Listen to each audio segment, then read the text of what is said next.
Walang takas sa batas ang isang individual na may kasong attempted homicide matapos itong arestuhin ng mga otoridad sa Eastern Samar.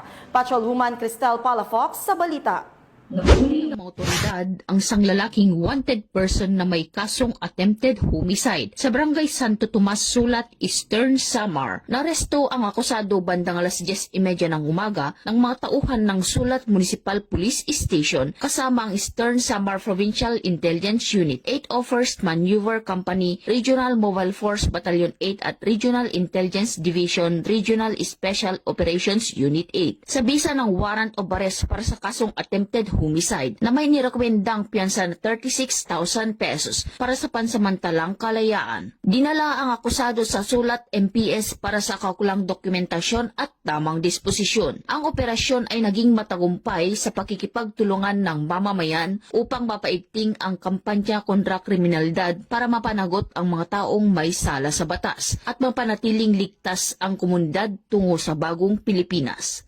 Mula dito sa Eastern Visayas, ako ang inyong PNN correspondent, Patrolwoman Palafox, alagad ng batas, tagataguyod ng Balitang Pulis.